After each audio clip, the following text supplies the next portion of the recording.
Hello Fearseekers, and welcome back to the channel. It's not uncommon with the busy lives we lead nowadays to feel stressed, drained, and like you need a break. Sometimes there's nothing for it but to pack up some much-needed essentials and escape to the wilderness for some rest, relaxation, and to reconnect with nature. Of course, that's not always what you'll find.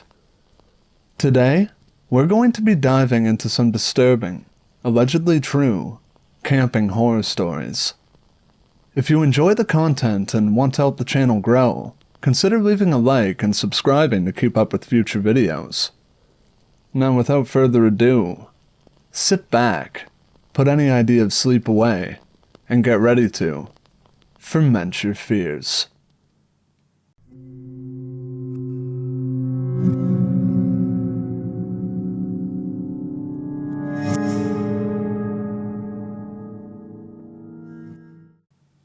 When I was 16, my life changed forever. I had broken my back in a bad accident and was bedridden for months, unable to move. The pain was excruciating, but the psychological toll was even worse, being trapped in a hospital bed, staring at the same four walls day after day. But I was determined to recover and get my life back. As soon as the doctors cleared me, I decided I needed to get out into nature to truly heal my mind and body. My mom agreed that a camping trip down in the beautiful Devon countryside might be just what I needed. She dropped me off at a remote forested area with my tent, some supplies, and a portable charger to keep my phone powered up. I had scoped out what looked like the perfect isolated spot to set up camp. Sure, it seemed to be on private land, but it was getting late and I didn't want to risk camping too close to a public area. I quickly pitched the tent as darkness fell, cracked open a cider, and fired up YouTube on my phone as I settled in to relax. That's when things took a turn for the sinister. I noticed my phone battery was draining faster than it should, even while charging. Strange, but I tried not to think too much of it. That's when I heard it. The unmistakable sound of heavy footsteps trampling through the underbrush, rapidly getting closer. My heart pounded. It sounded like at least 30 footfalls.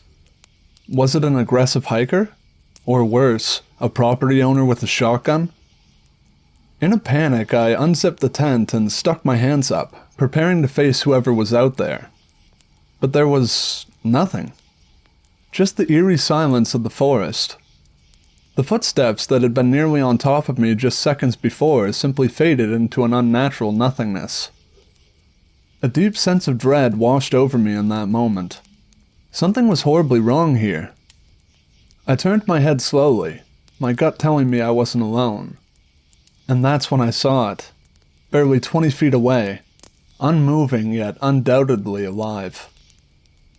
A massive skeletal beast around 5 feet tall, vaguely resembling a hairless, emaciated dog. Its blank face was frozen in a permanent bestial snarl, lips pulled back to expose rows of jagged teeth. I've never felt such primal, wordless terror. Fight or flight didn't even enter into it. I instinctively scrambled backwards into the tent and zipped it up, curling into a tight ball on the floor. My mind had simply shut down, overloaded by the sight of that thing. After who knows how long, I somehow thought to check my phone in desperation. It was completely drained, so I frantically swapped in the portable charger. An agonizing 50 minutes crawled by before it finally turned back on with just 3% battery remaining. With shaking hands, I managed to text my mom a frantic plea for help, dropping my location pin and a prearranged code phrase for an emergency extraction. The phone died again before she could respond. All I could do was hunker down in my sleeping bag and try not to imagine what sort of ungodly abomination was lurking just outside those thin nylon walls. The next few hours passed like a waking nightmare. Every minor sound, a snapping twig, a rustling bush, sent panicked visions through my mind of that towering, bony creature closing in for the kill. Finally, I heard a blessed rumble of an engine in the distance. Risking a peek outside, I nearly collapsed with relief at the sight of my mom's car pulling up. I didn't even wait for the code response. I just grabbed my bag and sprinted straight for her open arms, leaving the tent and all my other belongings behind without a second thought. To this day, I have no rational explanation for what I encountered out in those woods. Maybe it was a delirious hallucination or vivid waking dream brought on by stress and fatigue. Maybe it was just an unfortunate trick of light and shadow playing on my already frayed nerves. All I know is that I've never felt such abject primal terror before or since. My body was robbed of all ability for rational thought or action. Only the most basic instincts for self-preservation remained. I'm not generally someone who believes in the supernatural, but that day in Devon will eternally be burned into my psyche as an omen. A warning from the universe that some places are better left undisturbed by human trespassers. If I had pressed on with my ill-fated camping excursion, I shudder to think what other shadowed monstrosities might have surfaced from the murky depths of that ancient woodland.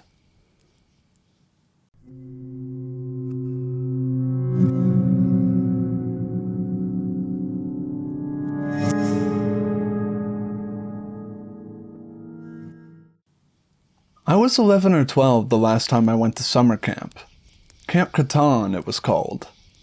A typical organized camp set up in the 50 or so acres adjacent to a religious school with wooden cabins set up for each year, swimming pools, lakes, the works.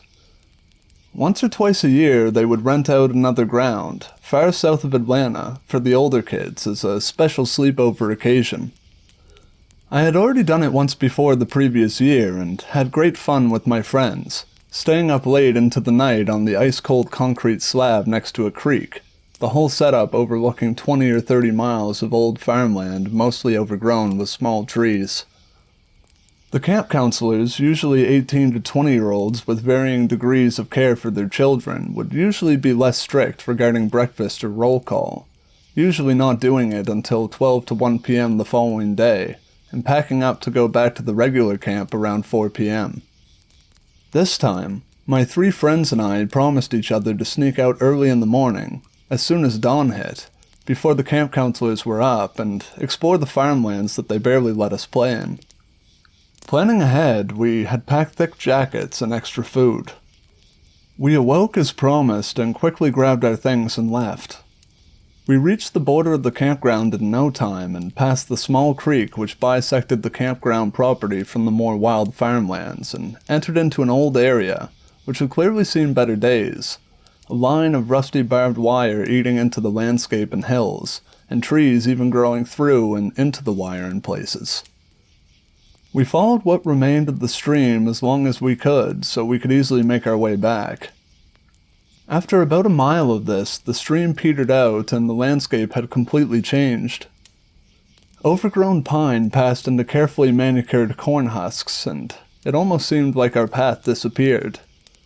Still, with the sun rising and the sense of adventure overriding any caution we might have had, we kept going over the small hill that had appeared. A person with a broad cap and overalls, clearly a farmer of some sort, saw us as we made the crest, but we were too far from him to easily reach and question, and we quickly moved off as he called. Another mile through the corn and the land changed again, as if with clearly defined borders. I remember seeing what seemed like a gate designed by nature, consisting completely of corn stalks swaying into an arch that we passed through in our haste. Past it was a brook surrounded by thick oak trees, as picturesque as any book. We pushed forward, generally certain we were making a straight line and could get back easily. Our watches said only an hour and a half had passed. After that peaceful respite, the terrain became a steep rocky ascent in the mile or two ahead, full of sharp brambles, twisting turns, and no clear path forward. After some debate as to whether to turn back, and no small amount of scratches and burrs in clothing, we came upon a massive valley, with the most unusual trees growing there in what seemed like an unnatural line leading deeper into the descent. The trees had long, thin branches with the bark flaked off and settled beneath as if removed, to reveal pasty white flesh underneath. The most striking feature of the trees was the leaves, which were blood red. There was no grass in the valley, though plenty of moss, and a smell of dampness increasingly filled the air. We followed the trail of trees deep into the valley, time ticking away as we did so. At almost the exact bottom of the valley, surrounded by those trees and nothing else, was a 3-story Victorian-looking house. Just as we saw it, it started to rain pretty heavily, and the valley soon became pitfalls of mud and loose soil. Even from a distance away, it looked rotten and old, sagging with the weight of years, water, and decay. It was entirely of wood, the glass, where it still remained, unbroken single pane, the only non-wood on the structure being the mount for the stairs in. The door was open. We were fools, we knew then, but wet fools preferred a potentially dry place, where we would definitely turn back once we got our bearings, and return to camp with the counselors none the wiser. I was the leader of this expedition, and thus led my friends inside this house. I placed my foot on the first step, its hollow wrought unmistakable but still holding my weight, and continued quickly into the main foyer, urging my friends on. The entrance was about 8 feet long by 6 feet wide, with a long stairwell going both to the second and third floors behind us. There were clear holes that led to some darkness in some of the second flooring you could see while following the stairwell, which was lit by the large window space in the front of the house. The sound of water was loud and unmistakable, but the entry with the open door was dry. Beyond the lit area right next to the open door, the house was dark, smelling of damp and mold, and creaked from the wind that supplied a steady draft. We had settled down for a minute or so while I put down my pack and pulled out my compass, and was checking snacks when I heard it. A moan, not unlike the wind, rain, and draft coming from the top of the house somewhere, if it still had a top. Then, the loudest sound of footsteps I have ever heard in my life, stamping down the stairs at the gait of an Olympic sprinter. My friends ran at the first hint of the sound. I hesitated. It was light enough to see at least 2/3 of the way up the stairs, but there was nothing there. I grabbed my bag and leaped out of the door, slamming it shut as I did so. The wet door embedded into my fingers like it was wet paper instead of centuries-old wood. The last step caved in as I took it, sending wet splinters everywhere. I ran up that hill chasing my friends, getting cuts and scrapes in the rain. I heard the sound of the door being kicked open behind me, so loudly, as I ran madly, it felt like it shook the valley. I don't even remember the trip back, except that we made it back by around 2 p.m. and managed to shakily get some late breakfast lunch. To this day, I have not written this story down anywhere, though I've told it a few times to others who discount it as just adrenaline-filled imaginings. My friends heard the sound and feel differently. Still, no one looked but me. I tried to go back there a few times, but by the time I found it, the site and the land was sold. I didn't explore beyond that, and have never since.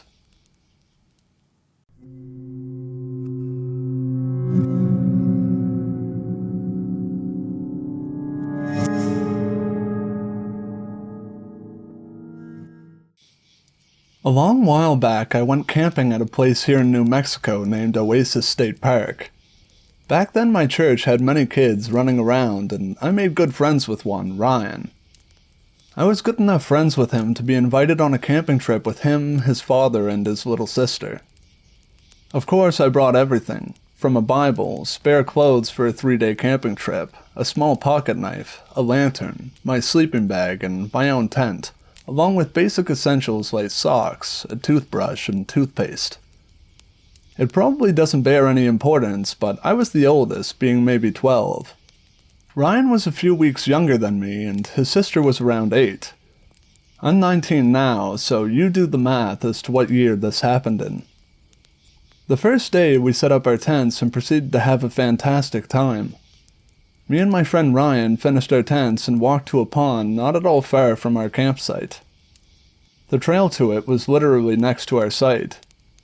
I find it important now to mention that yes, there were trees, but not like any forest. These were small, feeble trees, clearly recently planted and obviously barely surviving. I remember them faintly as I didn't really pay attention to shrubbery, short of collecting sticks and watching out for cacti when me and Ryan explored off the trail. Anyways, like I was saying, me and Ryan had a blast, even though we had to drag his sister around because she was bored and couldn't explore alone. We saw a pretty snake, sleek and black. I don't remember the species, at the pond, getting a drink. Once it finished, it shot off into the brush. Other than that, only two other features of this park are important. The bathroom was up a slight incline along the trail, being maybe 2 or 3 campsites away from our own. That and a bunch of sand dunes built around rocky pillars. Nature pillars like thin mesas sat ahead of our campsite a short distance away. The bathroom from the front of my tent was to the left, the dunes directly ahead through a badly kept trail. The first day was fine, and that night we got a campfire going, had s'mores, and told scary stories. The dad told the only scary stories that night, and I'm sure the man's faith affected the gore level of the storytelling considering we were kids. It was about some abandoned building with ghosts or something, and it wasn't very scary. I went to bed that night expecting a cold but peaceful sleep. At some point, I woke up and had to pee. I didn't feel like walking all the way to the bathroom, so I just went ahead and urinated on a small birch tree that sat literally 4 feet away from my tent. After that, I was back asleep in my tent. I don't remember how long I was asleep before waking up to the feeling of needing to use the bathroom. It had just rained. I could tell from a tiny leak in the tent, and I wasn't going to go poop on a tree. Well, my little LED lantern wasn't very powerful, and now my shoes were outside the tent completely soaked, but I needed to go, and it wasn't going to wait, so I decided to just deal with it. Like literally every tent I've ever owned, and probably every tent ever, my tent had 2 doors. Not a front and back door, but a zip-shut door with a zip-shut screen door outside of that. This way you can see outside your tent without leaving or having a few mosquitoes move in for the night. So of course, having heard coyote howls, I wanted to check the outside of my tent before stepping out, and also being a kid, I didn't realize how easily a wild, hungry coyote could rip through my flimsy nylon screen. So I unzipped the tent door and turned on my LED lantern. For a few seconds, everything seemed clear and the rain had already stopped, so I decided it would be safe. I began to unzip the tent screen when I heard a very loud howl, like a coyote's, but much deeper. If you've ever heard coyotes, they can get pretty high-pitched, so this was weird. It took a moment for my ADHD self to stop focusing on the weird pitch and realize that the howl sounded close, like from the pond close. I didn't even really think to turn off my lantern, I just went to close the tent flap. About a third of the way done zipping the actual tent flap shut, I hear crunching, like when you're on a pebble-filled playground and somebody is casually walking. This is because the tent sites had pebble flooring, just a bunch of tiny little pebbles in a big open circle to make a smoother camp area. Not only was the howl odd, but the footsteps themselves were odd.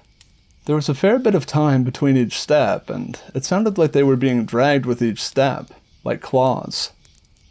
Well, ADHD me froze in my task, and thousands of ideas distracted me from closing the tent. Sure enough, I took just long enough for the creature in our sight to find the front of my tent.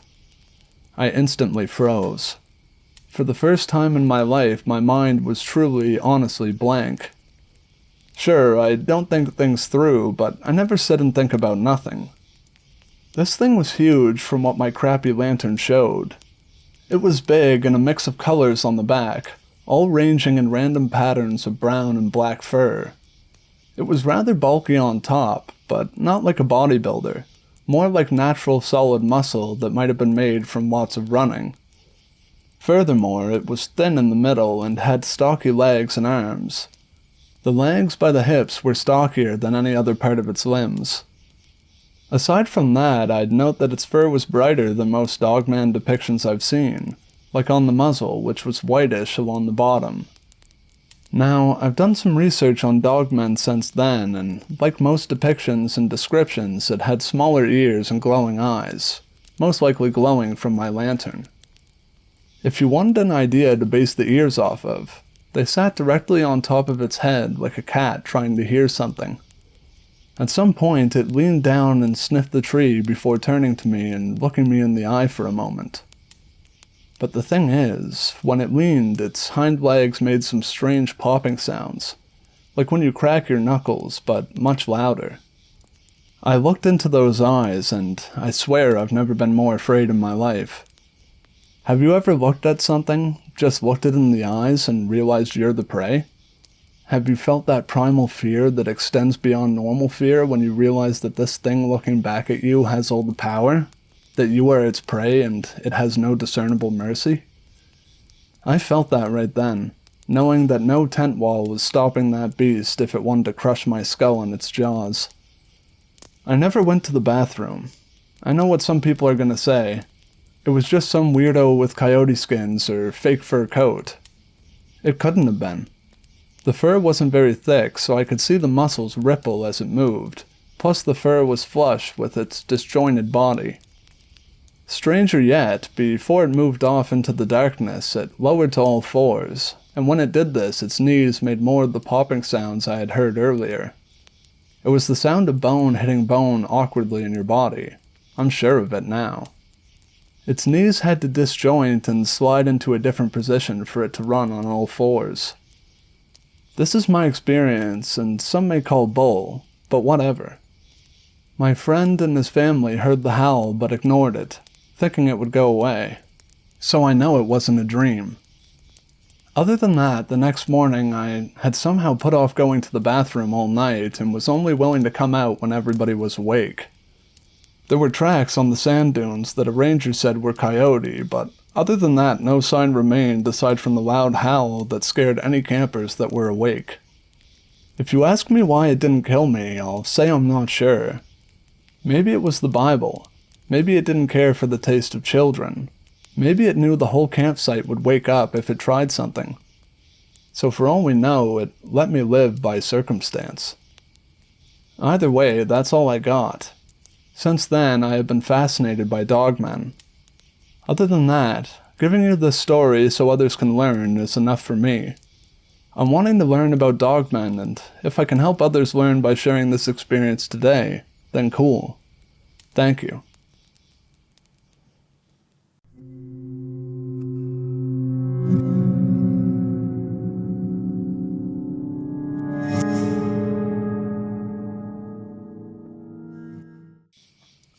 I've told this story probably over 100 times, and despite being the most terrifying thing that's ever happened to me, I've come to appreciate that makes for a great story, so I figure I'll share it with you all here. I should start by saying that I always hated going camping.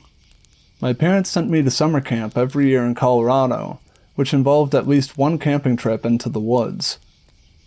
Despite the brevity of these trips, I always resented them. The heavy bag, the lack of toilets, the spiders that always found their way into my tent. When I turned 16 and became a camp counselor in training, however, my distaste for the whole experience briefly changed. At that age, we were only a few years older than the oldest campers, but we were given considerable leeway in what we were allowed to do. Most nights we would have to stay in the cabin with our campers, but it was rumored that the camping trip was a time where the counselors in training would get drunk and hook up with each other after everyone else went to sleep. What I didn't know, however, was that the events of that camping trip would dissuade me from ever going camping in the woods again. The trip began as any other. Altogether there were around 30 people on the trip. 4 counselors in training, 4 counselors, and around 20 or so boys and girls between the ages of 13 to 14. Walking in a single-file line up and down the various trails, you could hardly hear any sounds of nature over the conversations and laughter of the campers. Several hours went by, and we made our way through a dense, marshy area and up a steep incline populated with evergreens and aspens. I wasn't the most athletic kid, so it was around this point that I found myself at the back of the line with one of the other counselors in training, Jordan, as well as 2 campers who were also struggling to keep up. The 4 of us started chatting, and in our distracted state, we began to fall more and more behind the rest of the campers, until the last of them faded out of view around a bend about 50 feet up the way. Unconcerned, we kept walking at the same slow pace, but after 30 minutes or so, the trail started to level off, and I began to feel increasingly anxious. Not only had the rest of the group disappeared ahead of us, but we had entered a stretch of completely dead evergreens, half of which looked scorched by a wildfire and the other half appeared to have been killed by a disease. The eeriness of the landscape was punctuated by a small derelict cabin sitting in the middle of the scorched forest, but seemingly untouched by the fire that must have spread through the area.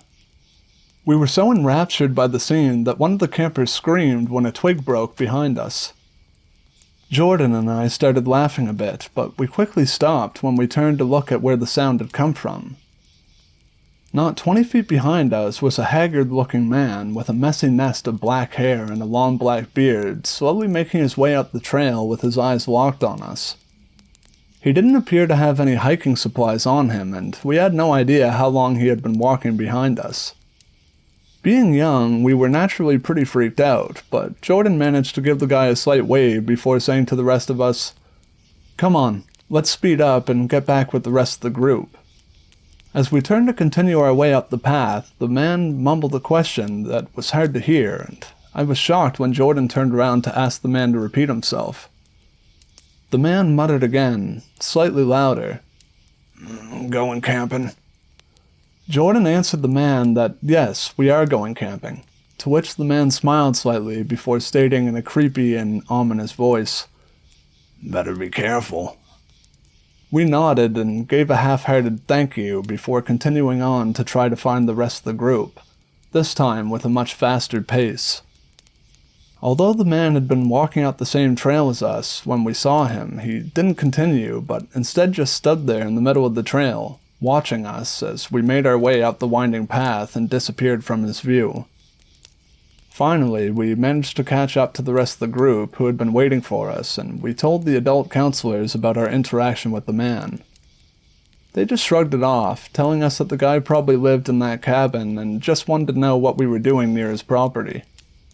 Still, I felt unnerved by the encounter, and when we finally arrived at the campsite, I couldn't shake the feeling that that man had somehow followed us. Eventually, though, I put it out of my mind and managed to enjoy myself a bit.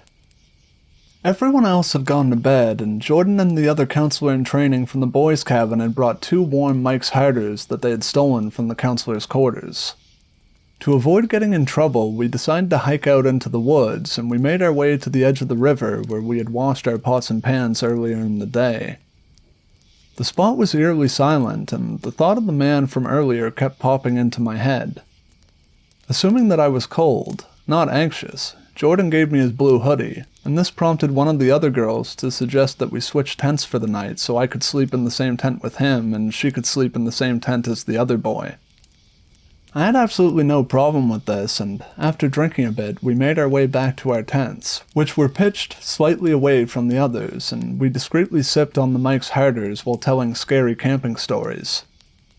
Some time passed, and one of the boys was in the middle of telling a rather muddled story that he was clearly making up on the spot, when he suddenly stopped.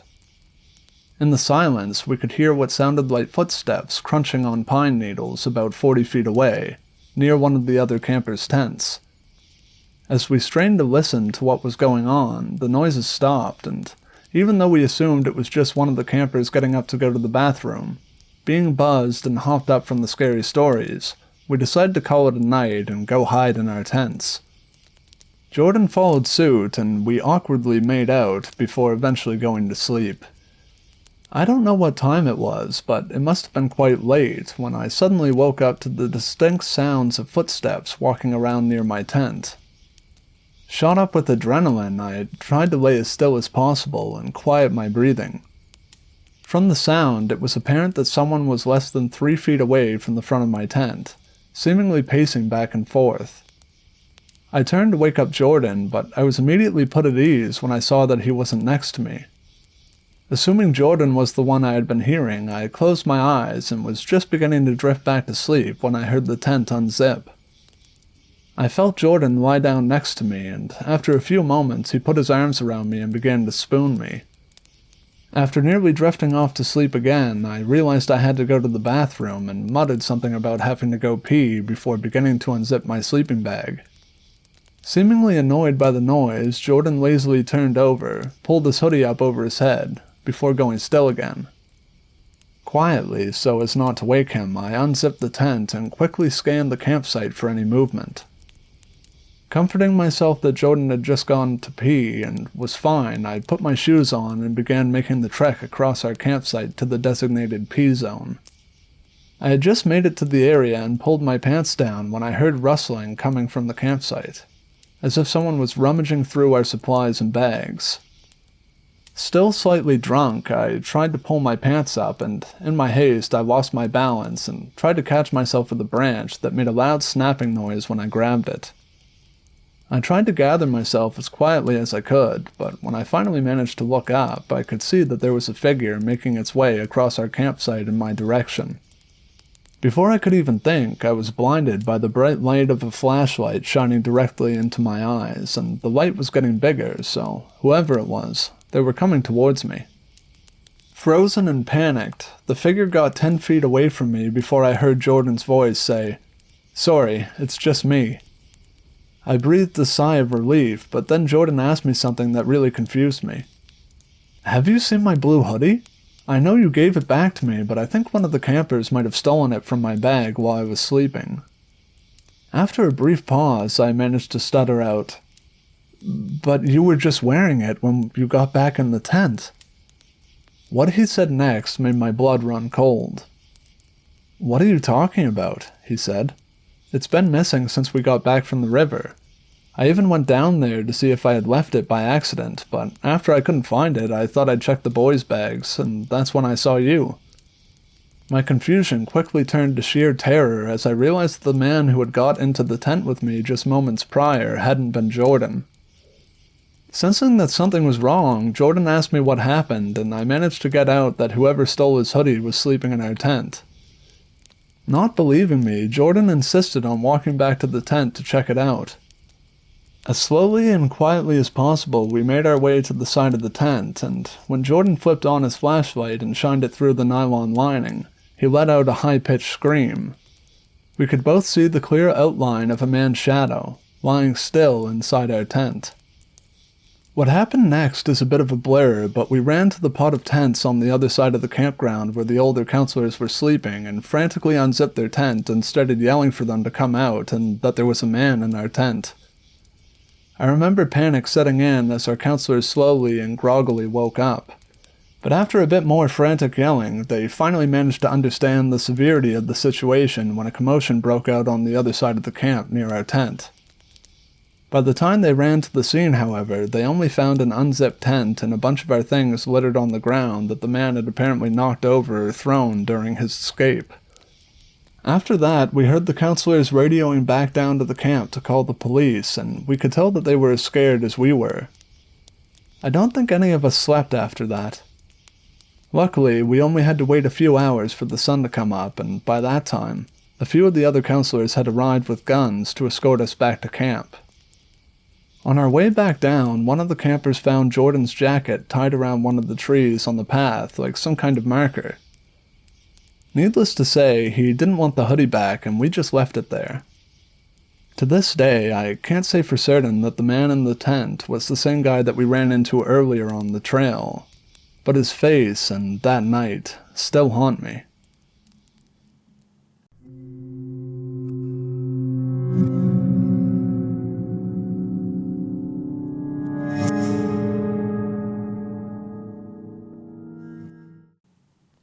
Hey guys, glad to see you made it to the end of the video. Have you ever had a creepy experience while camping? Make sure to let me know in the comments below. If you have any stories you'd like to be narrated, be sure to send them in. Alright guys, that just about wraps up the video. Thank you for watching, I hope you enjoyed it. So long, Fearseekers. I'll see you in the next video.